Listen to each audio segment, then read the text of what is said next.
Welcome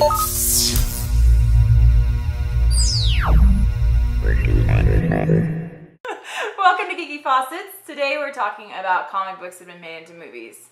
But before we get into that, we have to talk to you about our zombie race, which is August 2nd. And we let the people decide, which is you. And you guys are jerks because you guys voted for us to do this run in the dark. So thanks for nothing, you a-holes. What a bunch of a-holes. So we let you decide if we should run it in the daytime, like normal humans, or in the Black Ops group. If which we is die, in the it's dark. on you. It's all on you. Yeah, it is. And I'm not gonna lie, I'm afraid, and I'm afraid I'm gonna be squealing a lot. I'm gonna cry. Yes, crying and squealing will happen. So that race is August 2nd, and it is in Erie, Colorado. The website is thezombierun.com, so you should definitely check it out. We'd love to have some people run it with us. In the dark? If you're one of the ones that said we should run it in the dark, then you too have to run it in the dark. Ooh, in your face. Okay. So there have been a lot of movies that have been made from comic books. Mostly Marvel, I would say. Marvel has the...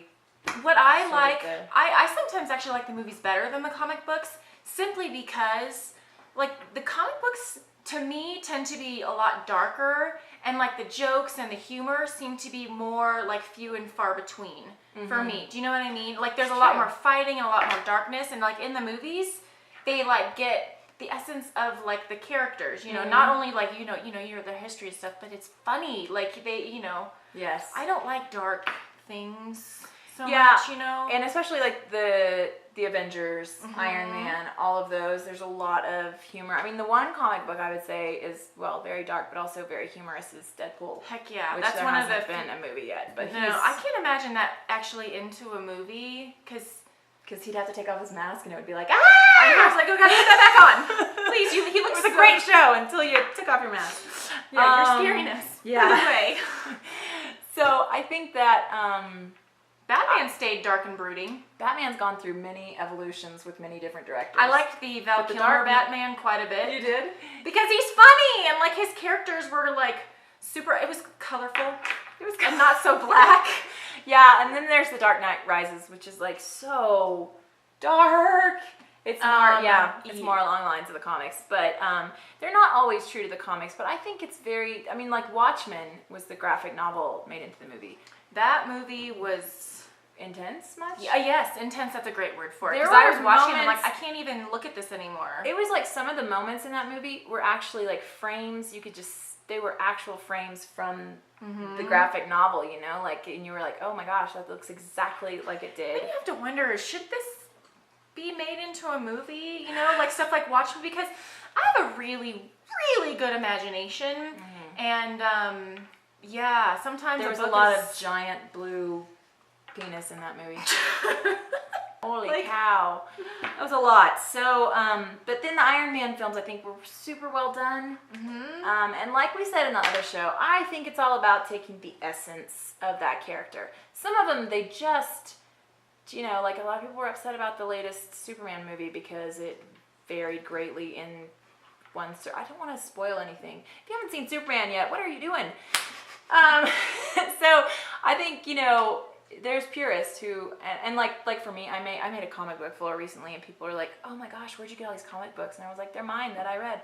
And they're like, oh my gosh, you just put them on the floor? And I was like, I'm not a collector. I'm not that person that's like, everything, it's all precious. And, you know, I'm like, okay, I read these already. I'm done. So let's make them into something pretty. And now you can look at them all the time instead of them all being folded up into their nice, you know, original packaging. And I am so excited because I love the Guardians of the Galaxy. I'm actually kind of excited for that one too. I'm so excited about that one because they really seem like they've captured the essence in that one. And the other series that I really love right now so much is Miss Marvel, and I would love to see that into a film. You let me borrow that. You guys get on that because that would be good. Yeah. So anyway, yeah. I like My Little Pony, comic book and cartoon. The comic books. Amy loves that too. So much. My favorite. It's Ponylicious. Isn't it? Yeah. No. It's It's not. Sarcasm dripping off. Anna of you is actually amazing. made me read one of the comics because she was like, "This one's so good," and it was good. It was good writing and good art. Is it too colorful and happy for you? I don't know. There's probably not enough blood. Yeah. If it was a Daryl Dixon My Little Well, Pony. that's totally different. That's something completely different. Hurry up, Walking Dead. October's too far away. Hate that. Okay, so thank you so much for joining us today. And if you enjoyed this video, give it a thumbs up and subscribe to us. And find us on Facebook, Twitter, Instagram, Vine, everywhere. Pinterest. I mean, you can find us all kinds of places. And follow us and give us some feedback and comments on shows you'd like to see and anything you'd like to hear us talk about. Thanks for joining us, and we'll see you next time.